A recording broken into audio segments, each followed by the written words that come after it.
Hey everybody, what's up? This is Drakkon Reviews, and this is going to be my part 1 of 2 figure haul videos for the new year and for mostly Christmas stuff. So some of these are going to be rapid fire figure reviews like Walker over here, so we'll get to that when we get to that. And obviously size comparisons with the Super 7 Lord Drakkon next to his Ultimate's counterpart, the Green Medieval Years Tommy. So before we get to that, I want to get to some quick stuff about how this is going to run down. This is not the full haul. I have 4 more figures, and in Lord Drakkon's case, technically 5 because that was a double that I have to figure out with family that I got over the holidays. So personal life stuff, don't need to know about that. So when we get to that figure, I'll explain a little bit more detailed. And cool, safety take, definitely. Ooh, okay, we kind of sort of baby-proofed the boxing, which is good, because this is my 3rd take, in case you could tell. So we're going to put Tommy aside for that inevitable comparison later in the video. So with that said, I do have other figures to show that hopefully doesn't do knockdowns later in the year. So we'll get the obvious out of the way. I had mentioned on socials that I also got a Silver Surfer first in the comics figure. Sorry for the blurry vision. Let me see if I can fix it here. Here we go. This is gonna stay in box. I've heard this is the best of the first in the comics wave so far. That came out last year. Here's the wave in general. Sorry in advance. We're working on the fly here. Figures I will try to get later on this wave is obviously Daredevil, obviously Phoenix, Rachel Summers, which I think is Excalibur years. Don't know on Farrell. I don't have a full grasp on the 90s-ish era of X-Force, so my bad there. I definitely want to get the first in the comics. I think Black Suit era, Daredevil. Walker really wants to get into this frame. I'm really sorry, guys. I might try to attempt to finish the Astonishing Wave of X-Men, because I think the double pack of Colossus and Kitty is coming out later this year. So with that said, let's get Walker out of the way. And last up for this. This is going to stay in box because my dad had a very happy relationship with this character in the 60s era of the comics and stuff like that. And it would just feel weird in general opening something that I feel like he would have done a great job with. Also, just seeing in box that the butterfly joints are probably the best mold we're ever going to get of the Norad version of the character. So, again, that's the sad truth of it, but I'll leave a pick and I'll have a better story in the community notes if anything else. So, that is not the last figures we're going to have to talk about before we get these size comparisons. Speaking of first in the comics wave, I also have a bunch of Spider-Man figures, 3 in total. First off is going to be obviously Miles Morales' first time in the Ultimate Universe before going into 616. I'm very much aware of the hip joint memes that are happening with this figure. Seeing it in person, I think the body mold and I think the photoreal for what they were aiming for the Ultimate era of Miles is actually pretty good. I also feel like the mask head is probably reused from a retro Spider-Man. I don't know which one exactly, so we'll get to that when we get to that as well. I also have these last 2 figures in the same wave, unironically. I could be wrong, let me know in the comments, but this is the Modern Comics version of Spider-Boy, aka Billy Briggs, with his alt head and the hands. We'll talk about that when we get to these, when we get to that in the part 2 of this video, roundup. And obviously the biggest controversial-ish one from last year was obviously Walker not being in frame again. Wow, what is up with that? Sorry. The Spider-Man Unlimited figure, to put it nicely, I have made a review of the cartoon way back when it was on Netflix. Now I might want to update that review now that it's on Disney Plus here in the States. So we'll, as I said, get to that when we get to that to part 2 of this video next time. So, that being said, we're not done yet. Let's get Walker out of the way. I kind of want to test something. I don't have the tub of previous figures. I do have my Royal Collectibles bag over here to size compare them with some people that are Thunderbolts adjacent characters. I have Bucky Cap, Captain America, Bucky. The main reason I brought him down here was to test the shield that he came with that I reviewed earlier last year, so go to my review of that. And I want to see if the MCU body mold of this version of Walker, close. It's kind of there, case you can tell, I think it's the arm guards that you see here from the non-holstered hand is probably what's holding it back, essentially. The facial photoreal looks close enough to White Russell. I'm going to go out of a limb and say the 2 packs of the Thunderbolts remold looks a lot better. It's black enough to look like U.S. Agent from said movie, but it needs to get dirtied up as time goes on. I think he scuffs off the A's later down the road in the actual Thunderbolts movie. And size comparing him so far with this version of Bucky is not bad. It's close enough to in scale. I'm pretty sure Sebastian Shaw is a little bit taller than Wyatt Russell in real life, not by much. So I don't know if the body proportions are going to be there if I ever get that version of the character. I will say this, they definitely need to put butterfly joints in MCU body molds because it's getting basically that old.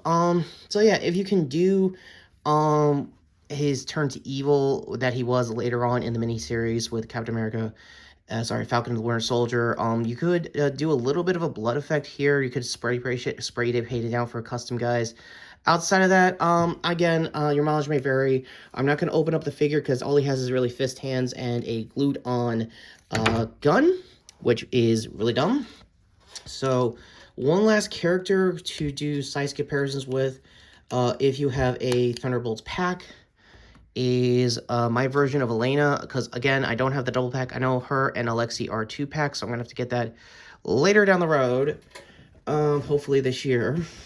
So I have Helix from the G.I. Joe Classified Wave, kinda making it look like a pseudo Thunderbolts team, essentially.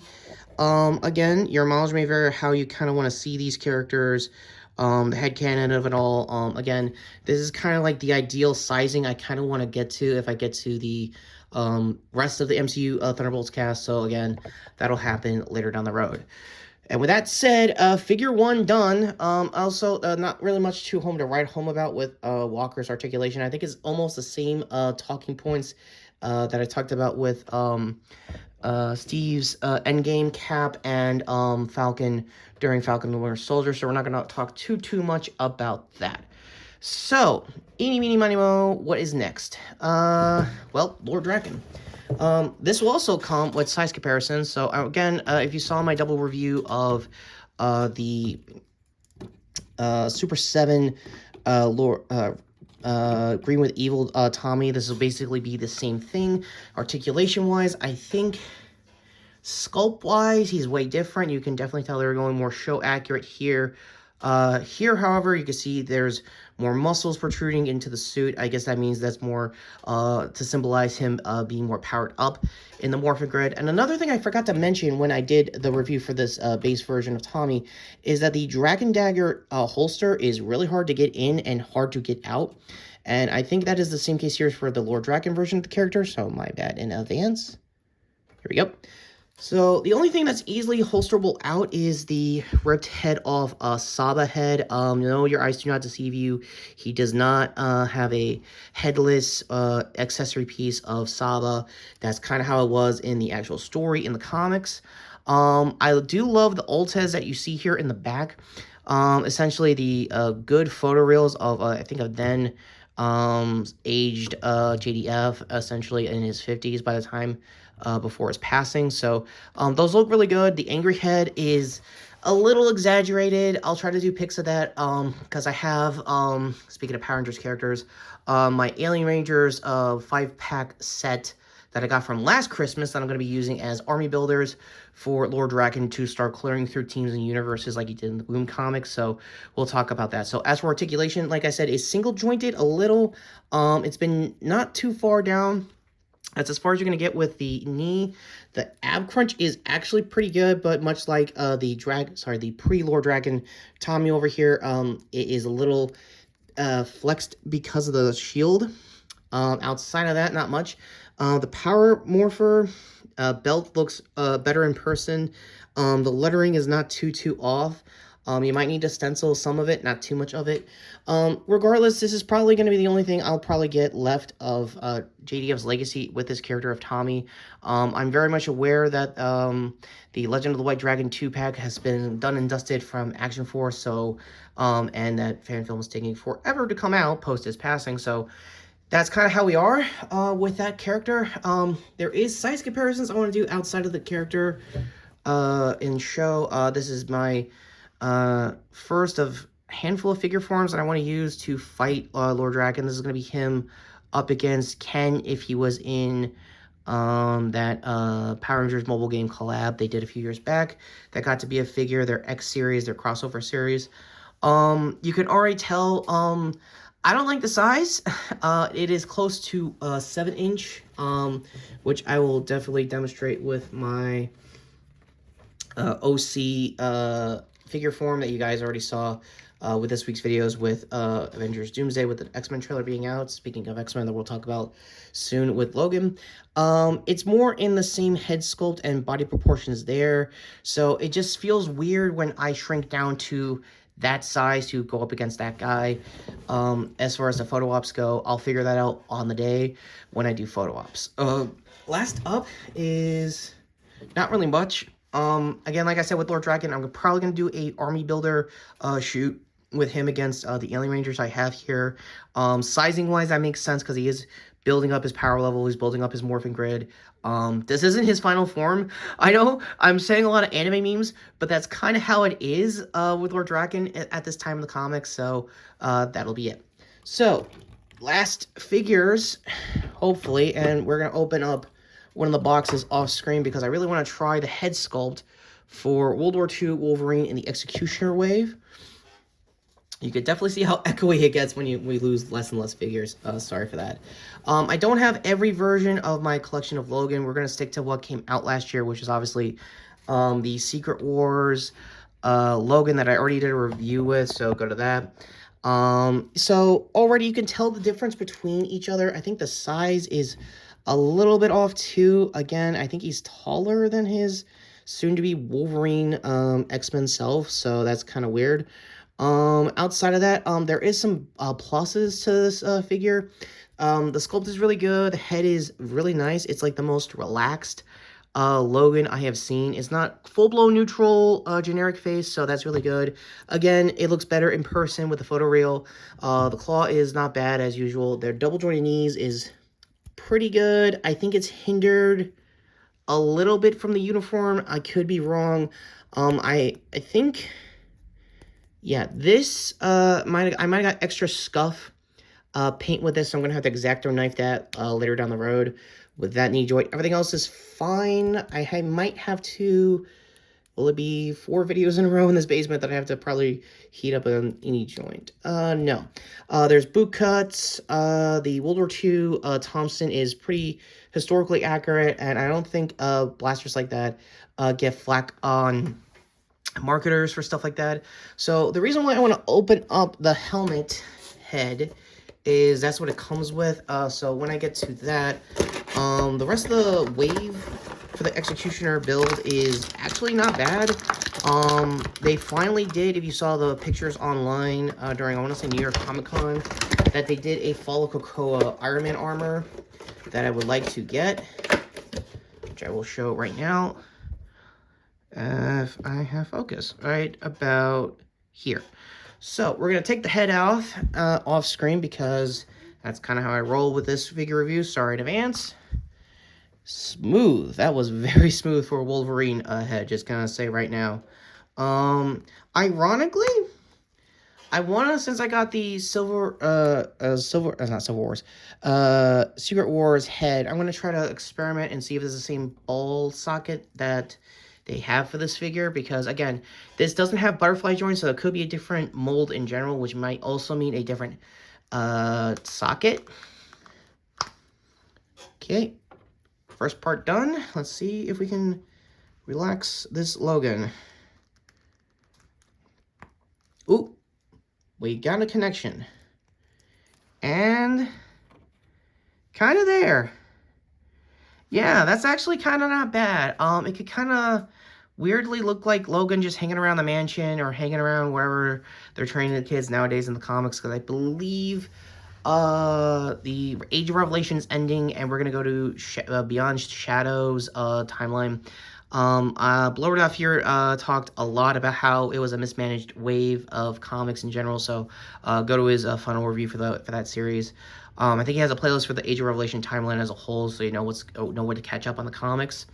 As for the rest of this rave, like I said, if you're into the Executioner as a Asgardian Thor character, it's a not bad version.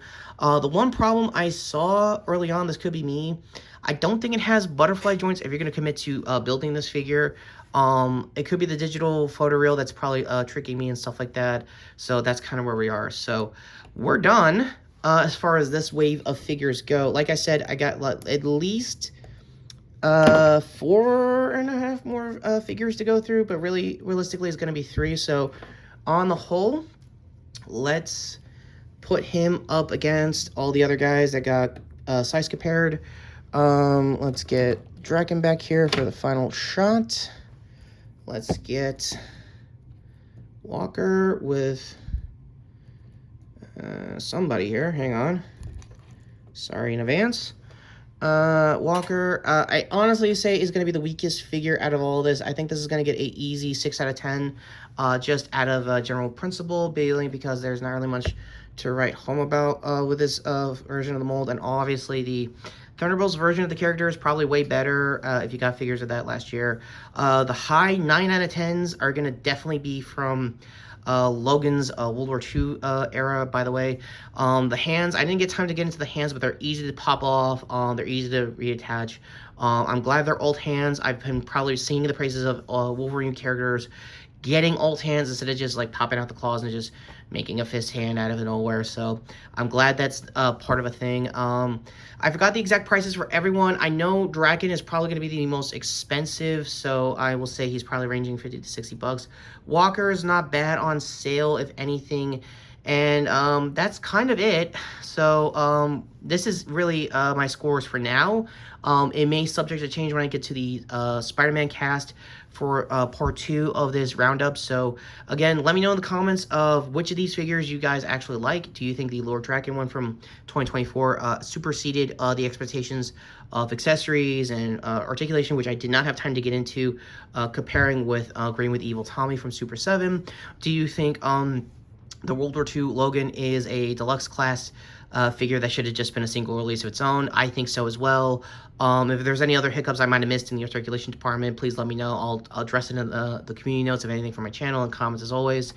And yeah, that's it. So until next time with the Spider-Man cast, this is Retro Character Review saying, wow, did I have a lot of figures this year, and turns out I'm getting more. So thank you so much for watching. With that being said, my first retro review should be out pretty soon. I'm mulling over the idea of Judge Dredd to talk about the Tale of Two Dreads with that and the 2012 remake.